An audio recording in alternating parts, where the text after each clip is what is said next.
اللهم صل على سيدنا مولانا محمد وعلى آل سيدنا شفيعنا مولانا محمد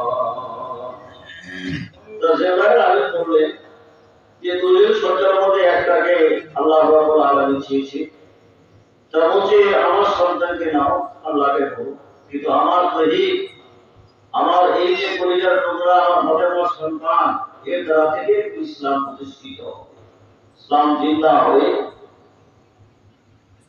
তো দেখা গেল 3 দিন পরে নবী মুসা সন্তান ইব্রাহিম 3 দিন পরে জিবরাইল আমিন যে মালাকুল মউত যিনি জান কবজ করবেন আল্লাহ উনি নবীর বাড়িতে এসে হাজির হয়েছে তখন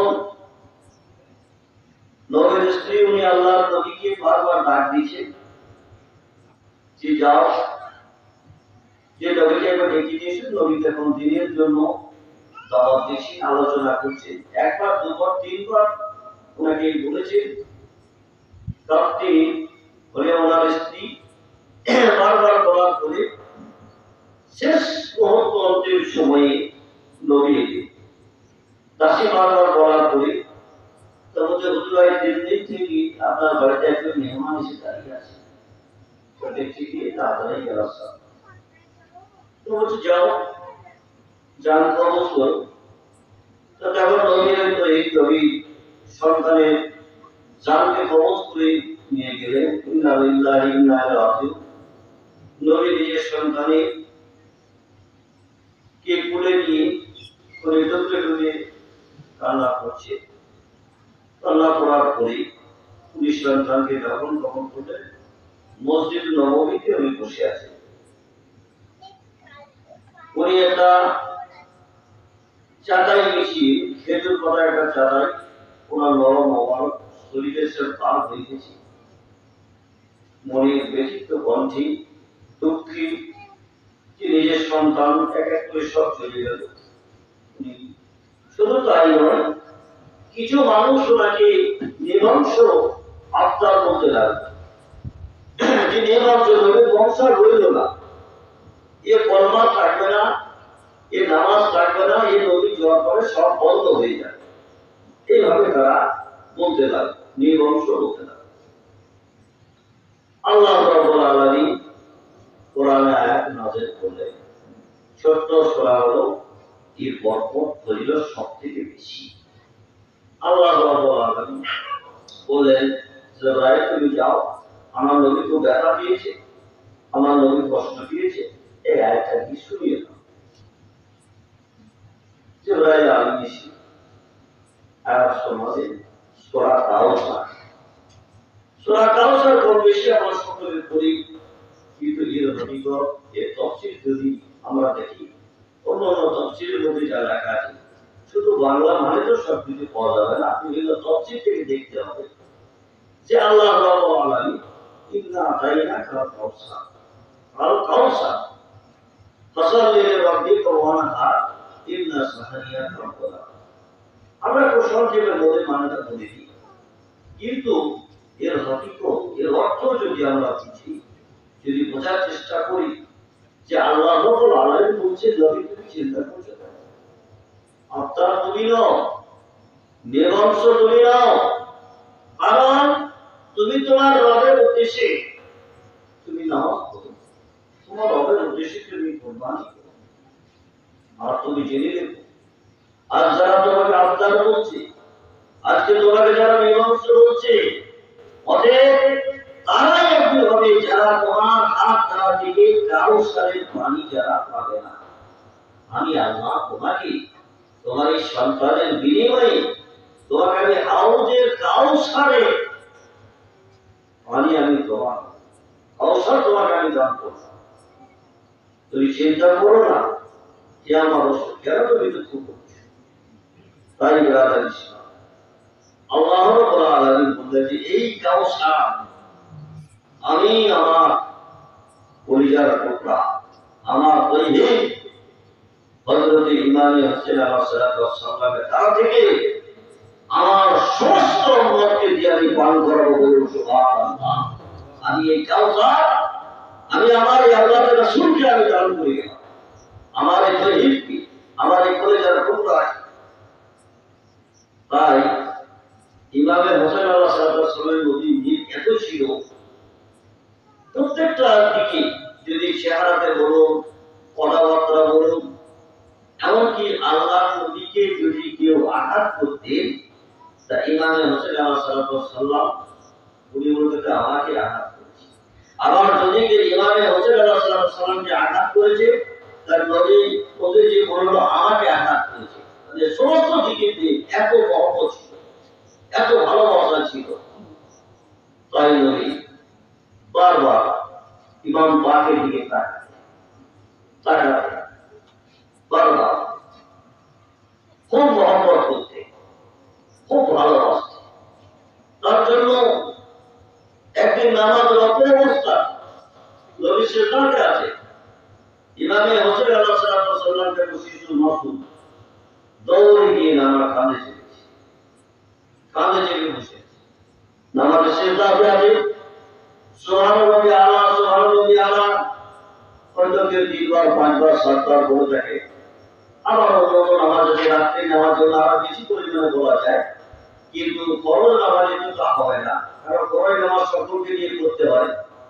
তাহলে মোটামুটি 5 থেকে 7 বার বলার পরেও দেখা যাচ্ছে নবী সিজদাতে আছে।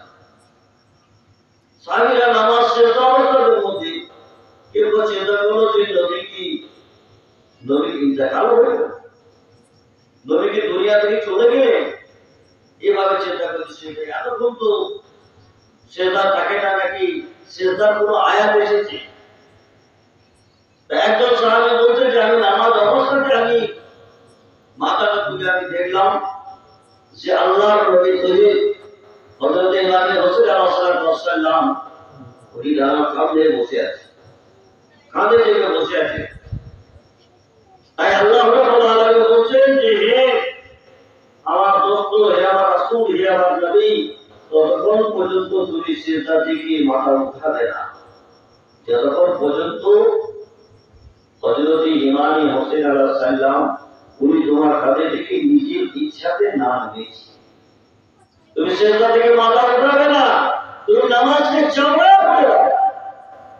আল্লাহর নবী সিজদা করলেন, ইমাম হোসেন আলাইহিস সালাম ওনার যখন ইচ্ছা হলো তখন উনি নামলেন, তারপর নবী সিজদা থেকে মাথা উঠালেন, নামাজ শেষ করলেন। সাহাবীরা অনেক কিছু বলাবলি শুরু করলেন, আমরা মনে করছিলাম যে আপনার ইন্তেকাল হয়ে গেছে।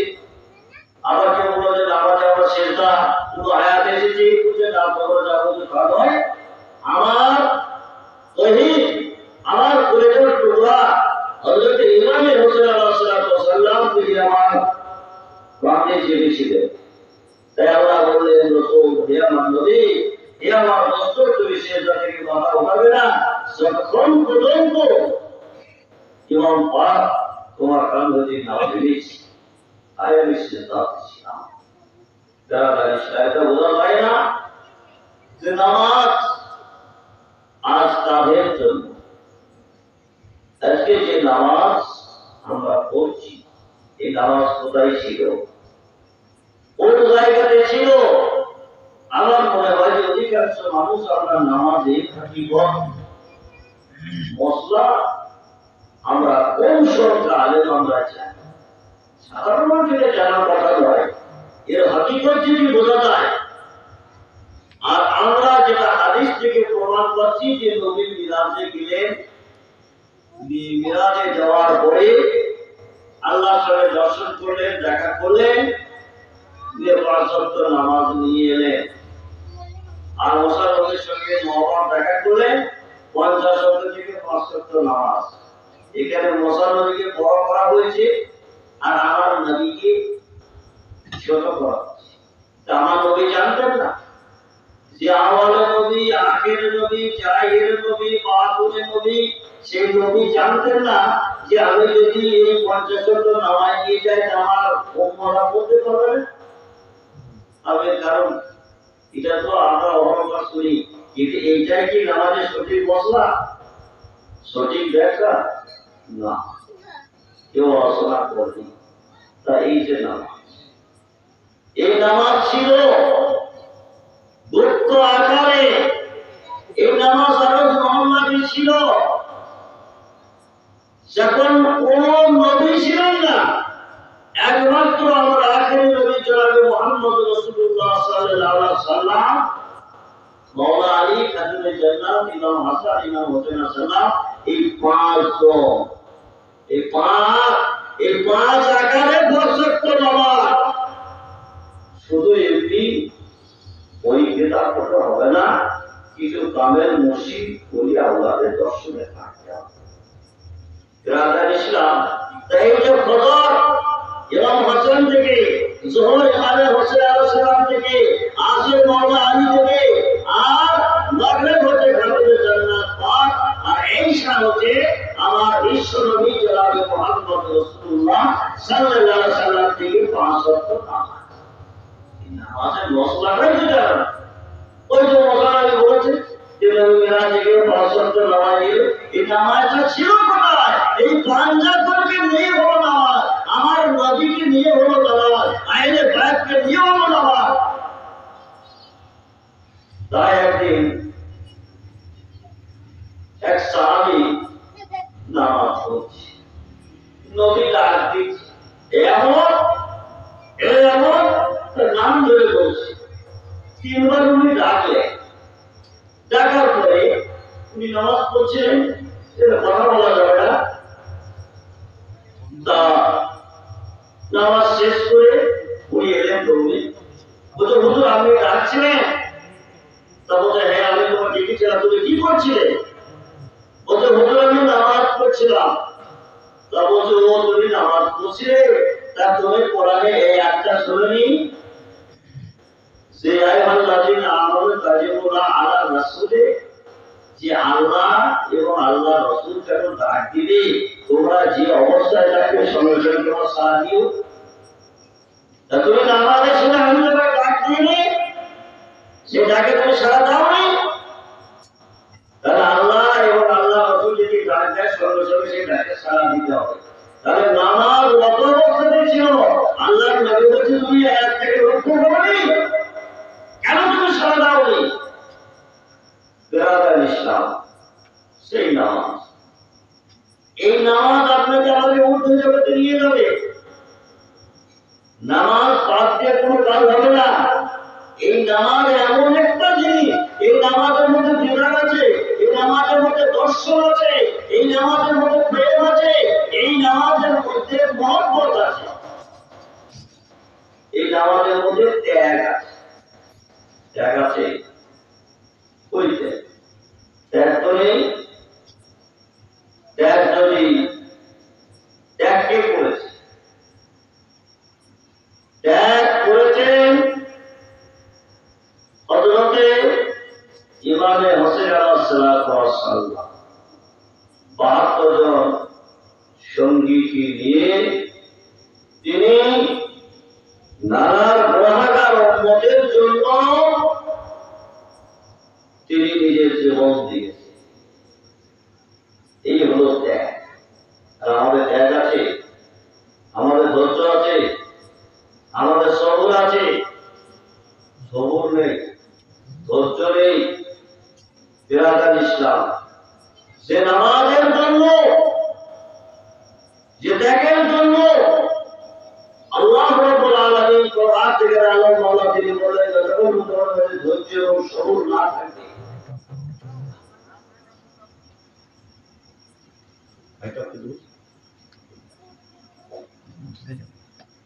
তাদের মধ্যে আমি নেই।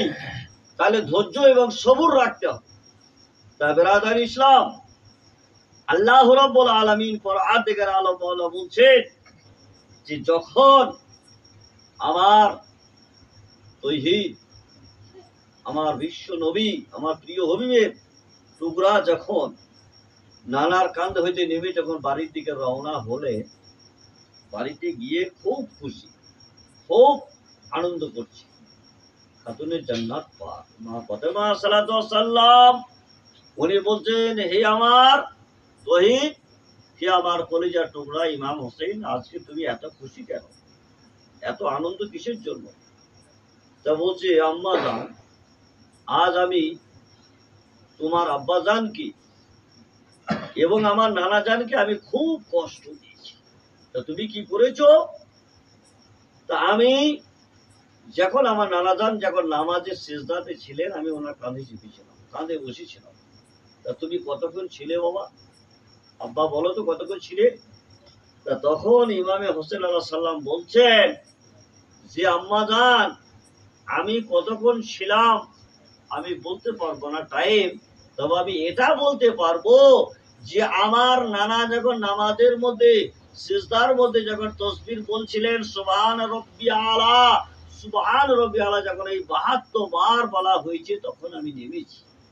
72 বার বলার পরে, তা বলছে 72 বার যে বলার পরে তুমি নেমেছো, এর মূল্য, এ ওজরত হিসাবে তুমি কি দিবে, এর পারিশ্রমিক তুমি কি দিবে বলো বাপ, বলো আমার হুসাইন। তখন ইমামে হোসেন আলাইহিস সালাম মাসুম বাচ্চাকে বললেন যে আম্মা জান, একদিন আপনি থাকবেন না, আব্বা জান থাকবে না, নানা জান থাকবে না, আমার বড় ভাইজান থাকবে না, সেদিন আমি আমার 72 জন সঙ্গীকে নিয়ে কারবালার মরুর প্রান্তে আমার নানার গুনাহগার উম্মতের জন্য সেদিন আমি গলা কেটে দিব, সেদিন আমি শহীদ হয়ে যাব আমার এই গুনাহগার উম্মতে, নানার গুনাহগার উম্মতের জন্য। বলুন সুবহানাল্লাহ। কি করে জানলো, কি করে সে কথা বললো? তো অনেকে বলে যে তারা পথ ভুলে গিয়েছিল, রাস্তা ভুলে গিয়েছিল, তার জন্য তারা কারবালা পৌঁছে গিয়েছে। কেউ বলে এটা গদির লড়াই ছিল, কেউ বলে এটা পানির লড়াই ছিল, কিন্তু তা নয়, এটা তা নয়। আমার বিশ্ব নবী জনাবে মুহাম্মদ রাসূলুল্লাহ সাল্লাল্লাহু আলাইহি সাল্লামের কাছে সেদিন সংবাদটা এসেছিলেন। নবী আমার উম্মে সালমার বাড়িতে আছেন, এই সময়ে হযরত জিবরাইল আলাইহিস সালাম, জিবরাইল আমিন, জিবরাইল ফেরেশতা এসে আমার নবীকে এক মুষ্টি মাটি দিলেন হাতে, আর বললেন, হুজুর, এই মাটিটা আপনি যত্ন করে রেখে দিবেন, যেদিন আপনি থাকবেন না, দুনিয়া থেকে চলে যাবেন, সেদিন এই মাটি যেদিন দেখবে রক্তে রূপ হয়ে গেছে, সেদিন বুঝবেন আপনার নওসা, আপনার কলিজার টুকরা, আপনার নয়নমণি হযরত ইমাম হোসেন আলাইহিস সালাম, উনি কারবালার মরুর প্রান্তে গিয়ে সেদিন শহীদ হয়েছে, শাহাদাত বরণ করেছে। এই মাটিটা আপনি যত্ন সহকারে রেখে দিবেন। তাই বেরাদান ইসলাম, নবী করিম সাল্লাল্লাহু আলাইহি ওয়াসাল্লাম সেই মাটিটাকে নিয়ে উনি উম্মে সালমা হাতে দিলেন, আর উম্মে সালমাকে বললেন, হে উম্মে সালমা, তুমি এই মাটিটাকে তুমি খুব যত্ন সহকারে তুমি রেখে দিবে, তুমি এটাকে রেখে দিবে। সেদিন থেকে আমার বিশ্ব নবী জনাবে মুহাম্মদ রাসূলুল্লাহ সাল্লাল্লাহু আলাইহি ওয়াসাল্লাম ওনার কান্না শুরু হয়ে গেল। বেরাদান ইসলাম, উনি যতদিন পর্যন্ত হায়াতে ছিলেন, উনি একটা দিনের জন্য ওনার হাসি দেখা যায়নি মুখে। যখন ইমামে হোসেন আলাইহিস সালামকে দেখতেন, সঙ্গে সঙ্গে ওনার চোখ দিয়ে অশ্রু গড়াতো। বেরাদান ইসলাম, উনি কারবালা মাটি যেদিন থেকে পেয়েছে, সেদিন থেকে উনি হাত শুনলে উনি খুশবু পেতেন, কারবালা শহীদানে যে রক্তের খুশবু উনি শুনতে পেতেন। সেদিন থেকে কোনোদিন ওনাকে আর আনন্দ করতে দেখা যায়নি। সাহাবীরা জিজ্ঞাসা করেছে, তা উনি মাঝে মাঝে কোনো সাহাবীকে বলেছে যে আজ যারা আমার কাছে রয়েছে, যারা আমাকে এত মহব্বত করছে, ভালোবাসা করছে, এদের মধ্যে থেকে একজন আমার এই কলিজার টুকরা, আমার এই সব থেকে মহব্বতের জিনিসের সঙ্গে তারা যে দুশ্মনী করবে, তারা কারবালা প্রান্তে গিয়ে তাদেরকে শাহাদত করবে এবং তারা শহীদ করে দেবে।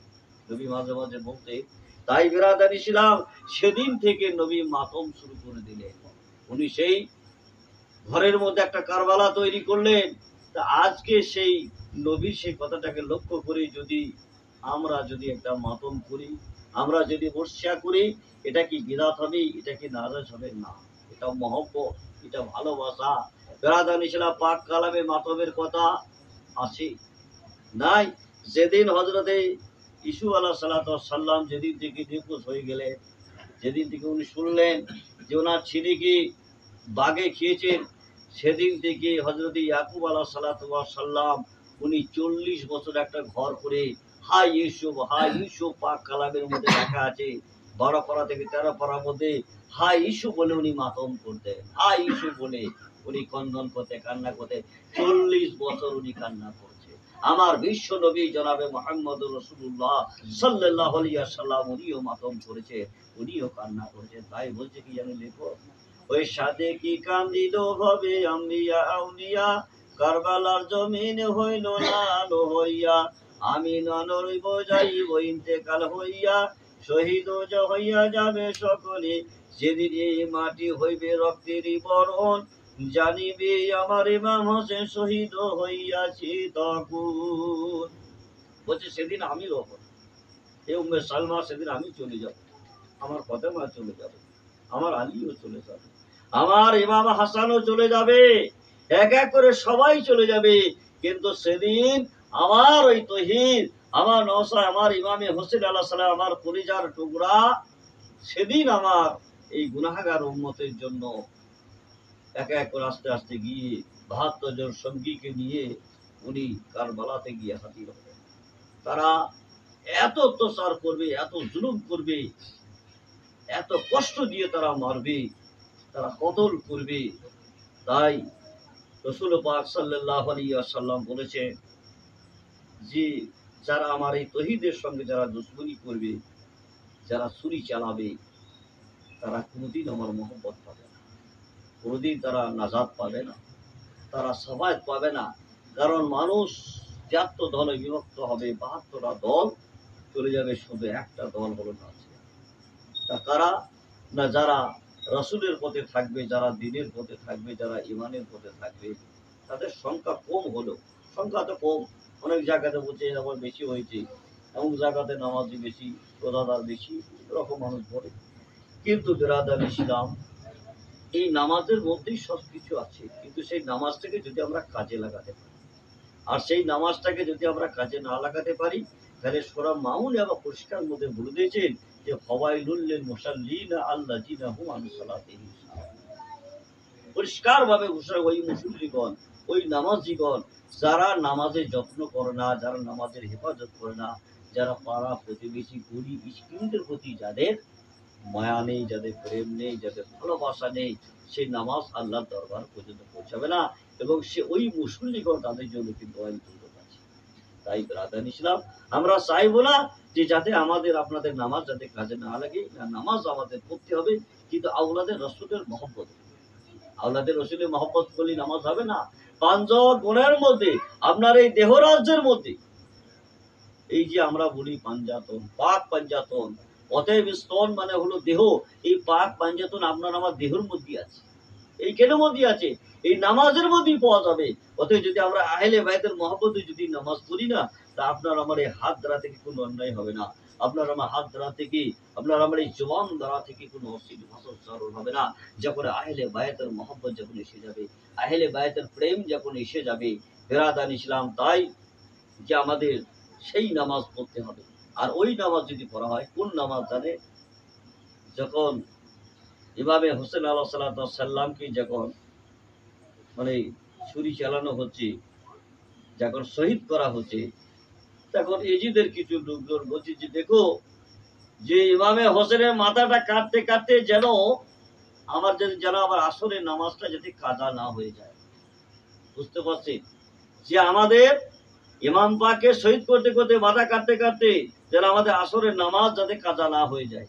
তাহলে দেখুন, যাদের জন্য নামাজ, যে পাঞ্জাগুনো নামাজ যাদের জন্য, যাদের মহব্বতে পেয়েছি, আর তাদের দিকে শহীদ করতে যেন আসরের নামাজ যাতে কাজা না হয়ে যায়।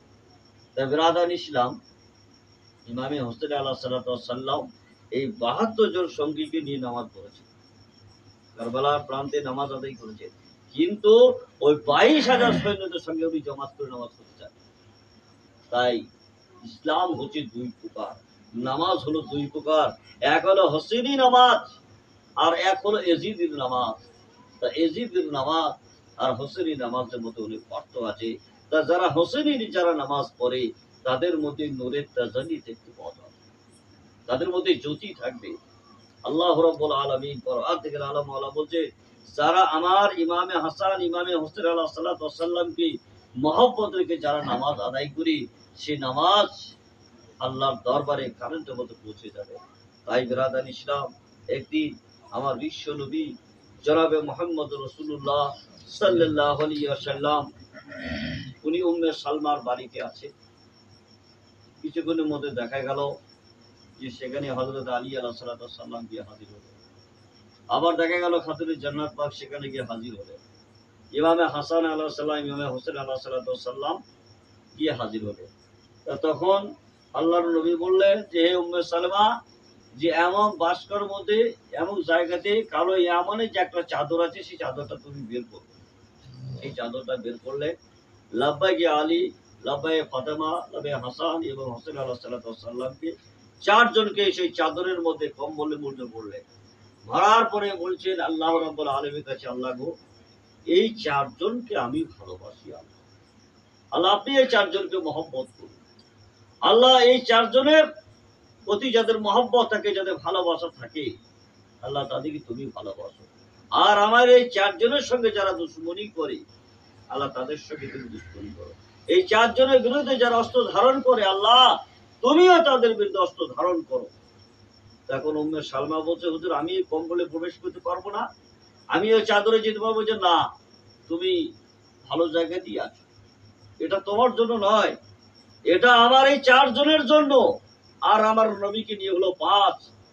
তো এই চারজনকে মহব্বতের কথা আল্লাহ রাব্বুল আলামিন তিনি পাক কালামে বহু জায়গাতে বলেছেন, বহু জায়গাতে বলেছেন। দেখুন, যখন খ্রিস্টানরা যখন বললো যে আমাদের ধর্মটা বড়, তা এখন আমরা যেটা মোনাজারা বলছি, তারা মোবাহেলা করার জন্য আল্লাহর নবীকে বললো, তাহলে আমরা যদি ধর্মটা বড় হয়, তাহলে আপনি লোকজন আমরা থেকে জ্ঞানী গুণী যে আছে আপনি তাদের নিয়ে আসুন, আর আমরা আমাদের পণ্ডিতদের আমরা নিয়ে আসবো, বড় বড় আলেমদের আমরা নিয়ে আসবো, আমাদের ওস্তাদ যে পীরদের আমরা নিয়ে আসবো, আপনি নিয়ে আসবো। দিন খ্যান করা হলো, এমক দিনে মোবাহেলার এমক জায়গাতে এমক ময়দানে বসা হবে। তা জানেন, আল্লাহর নবী যখন যাচ্ছে, তার সঙ্গে 2 মাসুম ছোট ছোট বাচ্চা আর মাওলা আলী আর বোরকাহর অবস্থাতে কালো চাদর 2 টাকা খাতুনে জান্নাত পাক মা ফাতেমা সাল্লাল্লাহু আলাইহি সাল্লাম আর নবীকে নিয়ে হচ্ছে 5 জন। নবী আছেন আগে, মাওলা আলী আছেন, খাতুনে জান্নাত পাক আছে, আর ওই 2 বাচ্চা ইমাম হাসান ইমাম হোসেন আলাইহিস সালাতু ওয়াস সালাম।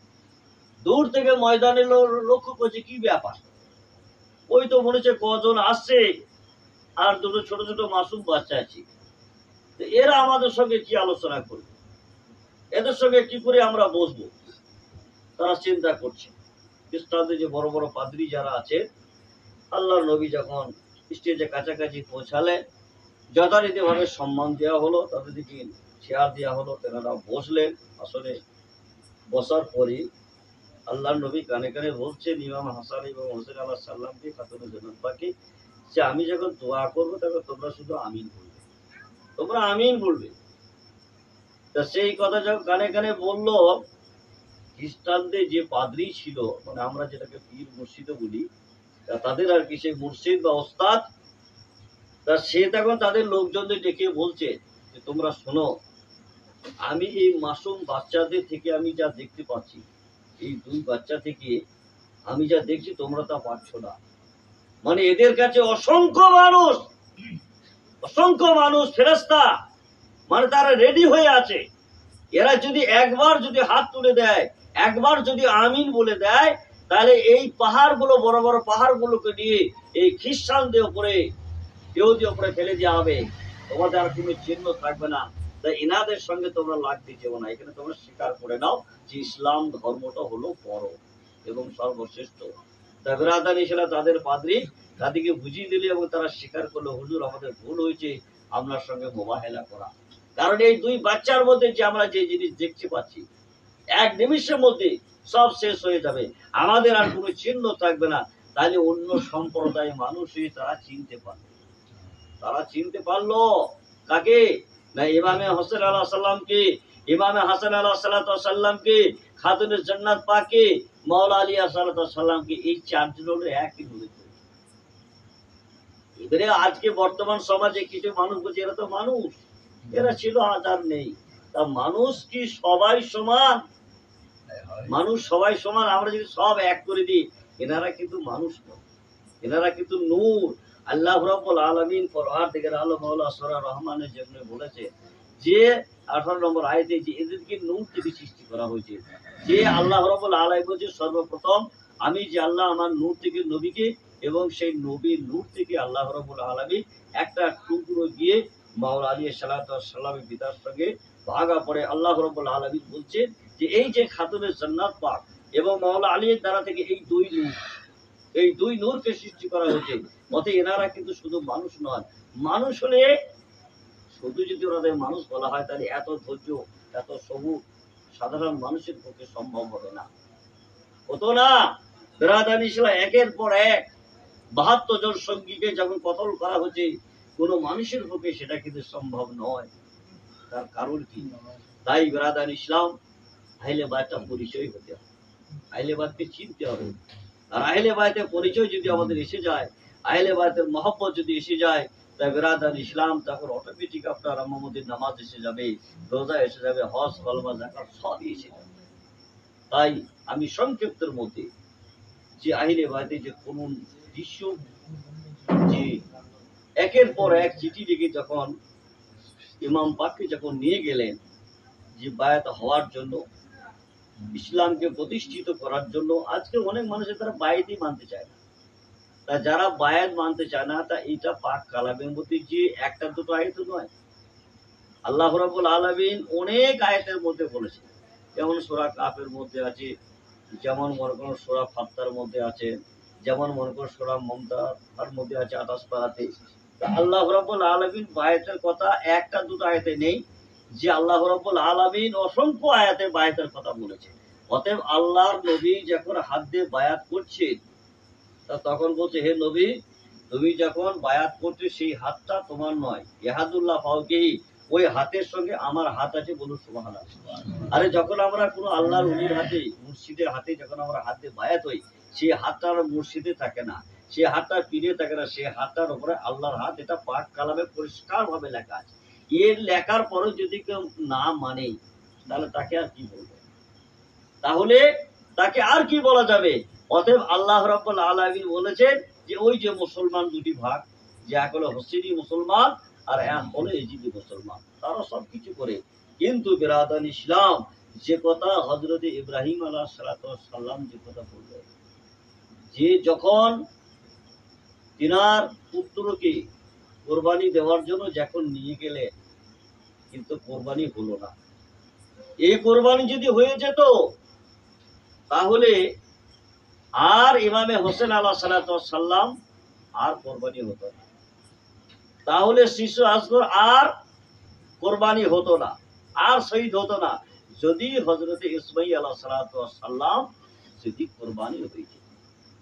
তাই ব্রাদার ইসলাম হযরতে ইব্রাহিম আলাইহিস সালাম থেকে নিয়ে যত নবী তিনারা বলেছে যে হযরতে ইমামে হোসেন আলাইহিস সালাম তিনি যে কাজটা করেছেন, এটা কোন নবীর পক্ষে সম্ভব হয়। কোন নবীর পক্ষে 1,24,000 মোটামুটি আরো কম বেশি যাই হোক, কোন নবী এই সম্মানটা পায় নাই, বা এত বড় ত্যাগ স্বীকার কোন নবীর পক্ষে সম্ভব হয়নি। সমস্ত নবী কিন্তু ইয়া নফসি আনস করবে, একমাত্র আমার আখেরি নবী জনাবে মুহাম্মদ রাসূলুল্লাহ সাল্লাল্লাহু আলাইহি সাল্লাম। তাই হযরতে ইব্রাহিম আলাইহিস সালাম তিনি বলেছেন যে হস্ত পদ বন্দি করি গলে লাগাও বাবা প্রেমের ছুরি, হস্ত পদ বন্দি করে গলে লাগাও বাবা প্রেমের ছুরি, আবার সেই নিয়তে যাবে হইল হযরত ইসমাঈল নবী। ও খাজা মঈনুদ্দিন গো, ও বাবা প্রেমে দানে করো, ও বাবা আমারে। দেখেন খাজা বাবা বললেন যে আমি হচ্ছি গোলামের গোলাম, আমি হচ্ছি ইমাম পাকের আওলাদে রাসূলের, আমি হচ্ছি তাদের গোলাম, গোলামের গোলাম। তা আমি বলছি যদি আমি কারবালার প্রান্তে ওই সময় যদি আমি থাকতাম, তা আমি আঙ্গুলে ইশারাতে আমি ওই কারবালা তুলে আমি ইমাম পাকের ওই তাবুতে আমি নামিয়ে দিতাম। বলুন সুবহানাল্লাহ। আমি গোলামের গোলাম। তাহলে আমার ইমামে হোসেন আলাইহিস সালাম তিনি যদি ওই পানিকে হুকুম করতেন না, তা পানি ওনার কাছে চলে আসতেন, পানি চলে আসতেন অবশ্যই। খাজা বাবা যদি লোটাতে যদি মনে করো আড়া সাগরের পানিকে যদি ভরতে পারো, যে আমি গোলামে গোলাম, তার থেকে আরো মানে আমি ছোট, তা আমি যদি বলতাম আমি ওখানে পানি হাজির করে দিতাম, তা ইমাম পাকি পারতেন না? বিরাদার ইসলাম পানিকে হাজির করে দিতেন, তবু উনি বলেন না। তার কারণ কি জানেন? যখন উনি কারবালাতে হাজির হয়েছিলেন, আপনারা জানেন যে এজিদের একটা দল যেটাকে আমরা হুর বলি, তখন তারা এই পথে আসেনি, ইমামের কাছে তারা আসেনি, কিন্তু পথে পথে পানি শেষ হয়ে যায়। তো ইমাম পাকের কাছে পানি আর্জি করলেন, তো হুজুর আমাদের পানি শেষ হয়ে গেছে, আমাদের পানি দেবেন। এরা শত্রু, ইমাম পাক জানেন, তবু ইমাম পাক ওনার সঙ্গে দিয়ে বলে এক কাজ করতে, পানি দাও, আমাদের যতক্ষণ আছে দাও পানি। ইমাম পাক জানতেন না যে এরা আমাদের সঙ্গে যুদ্ধ করতে এসেছে, এরা আমাদের শহীদ করুন, তবু ইমাম পাক বললেন না, আমাদের কাছে যতক্ষণ আছে পানি দাও। তা বিরাদার ইসলাম, ইমামে হোসেন আলাইহিস সালাম শত্রু ছিল হুরের দলকে ওনারা পানি দিয়েছিলেন। পরবর্তীতে হুর অবশ্য ইমাম পাকের দলে এসেছিলেন, এখন অনেক শহীদ হয়ে গেছে। তা বিরাদার ইসলাম, যখন উনি পৌঁছালেন, কিছু এমনি তো হয়নি, কিছু আলাপ আলোচনা করা হয়েছে, কিন্তু পুরোটাই তারা মানতে চায় না, তারা নারাজ। তাদের একটাই উদ্দেশ্য যে আমরা যুদ্ধ করব, আমরা এগুলোকে শেষ করব, আমরা শহীদ করব। তাই বিরাদার ইসলাম যুদ্ধ শুরু হলো, একের পর এক, ওদেরও যায় এদেরও যায়, যেতে যেতে যখন এতে তো সঙ্গী কম, আওলাদের রসুলের সঙ্গে ৭২ জন সঙ্গী আছে, তারা জানে এক এক করে যখন অনেক চলে যায়, তখন ইমামে হোসেন আলাইহিস সালাম ইমাম পাক উনি একটা রাত্রিতে একটা মিটিং করে আলোচনা করে, জি তোমরা শোনো, আমার সঙ্গে সাথী তোমরা যারা এসেছো, দেখো অনেকে শহীদ হয়ে গেছে, আর মুসলিমে তোমরা কিছু আছো, এবার আমার পরিবারগুলো আছে, তা তোমাদের ছেলে মেয়ে আছে, তোমাদের সংসার আছে, আমি চাই তোমরা আমাকে রাতের অন্ধকারে ছেড়ে দিয়ে চলে যাও। যদি তোমরা প্রকাশ্যে না যেতে পারো, আমি বাতি নিভিয়ে দেবো, আমি অন্ধকার করে দেবো, অন্ধকার তোমরা চলে যাও। তো ওনার সাথীরা বললেন, হুজুর আমরা যখন আপনার সঙ্গে এসেছি, আপনাকে ছেড়ে আমরা যাবো না, যতক্ষণ আমাদের দেহে প্রাণ থাকবে। আমরা যদি এখানে ছেড়ে চলে যাই, তাহলে কিয়ামতের ময়দানে গিয়ে আমরা নবীকে জবাব দেবো কি করে? কি করে আমরা নবীর সামনে দাঁড়াবো? বুঝতে পারছি কত প্রেম, কত মহব্বত, ইচ্ছা করলে পালিয়ে আসতে পারতেন তো, কিন্তু না, যে আমরা ছেড়ে যাব না, তাহলে কিয়ামতের মাঠে আমরা জবাব দিতে পারবো। নবীটাকে বলে তোমরা আমার তহিদকে, তোমরা কারবালা প্রান্তে ছেড়ে তোমরা চলে এসেছো, তাই যতক্ষণ আমাদের দেহে প্রাণ থাকবে আমরা আপনাকে ছেড়ে যাব না। তাই এক এক এক এক করে সবাই যখন চলে গেলে, তা বিরাদার ইসলাম, তারপরে নবীর পরিবার এক এক করে, তো তখন আপনারা জানেন যে নবী নহাসার মধ্যে একজন এত জোরদার ছিল, বীর পালোয়ান ছিল, আব্বাস আলমদার বলে। তা সে ইমামে হোসেন আলাইহিস সালামের ওই মতো ভাই ছিল, কিন্তু কোনো সময় উনি ভাই ভাবতেন না, উনি ভাই বলতেন না, উনি ওনাকে সবসময় আকা বলতেন, সবসময় আকা বলে ডাকতেন, মওলা বলে ডাকতেন, প্রভু বলে ডাকতেন। তা এক এক করে যখন সবাই চলে গেল, তখন বলছে, আকা ও আমার মওলা, আমাকে যুদ্ধে যাওয়ার জন্য অনুমতি দিন, আমাকে অনুমতি দিন, আমি এবার যুদ্ধে যাব। ইমাম হোসেন আলাইহিস সালাম উনি রাজি হচ্ছেন না। তাবুর মধ্যে যে সমস্ত মহিলারা ছিলেন, ওনাদের কাছে এক এক করে গেলেন, যাওয়ার পরে ওনার ফুফু জান ছিলেন, উনি বললেন ঠিক আছে তুমি যাও। আব্বাস আলমদারের এমন শক্তি ছিল, এমন ক্ষমতা ছিল, এবং এমন লম্বা চওড়া ছিলেন যে মদিনায় যেসব ঘোড়া অনেকে বহন করতে পারতেন না, সব থেকে দামি ঘোড়া লাগবে। তো সেই ঘোড়াতে যুদ্ধের সাজ, অলঙ্কৃত সাজ পরিয়ে দেওয়া হলো, দুলদুল এবার ছাড়া হবে। এই অবস্থার মধ্যে আব্বাস আলমদারের পা দুটো জড়িয়ে ধরেছে কে না, সাকিনা আলাইহিস সালাতু ওয়াস সালাম, একটা বাচ্চা মেয়ে। তা বলছি, চাচা যান, আমাকে যদি একটুকু পানি যদি না দেন, তা আমি এবার মারা যাব, আমি শেষ হয়ে যাব, আমার কলেজা ফেটে যাবে। আমাকে পানি দেন চাচা যান, যেমন করি হোক আপনাকে পানি নিয়ে আসতে হবে। আব্বাস আলমদার বলছে, সাকিনা তুমি চিন্তা করো না, যত মানুষ আছে সবকে শেষ করে যেমন করি হোক আমি পানি নিয়ে আসবো। তুমি যখন আমার কাছে পানি চেয়েছো, তুমি আমার পা ছেড়ে দাও, আমাকে যেতে দাও।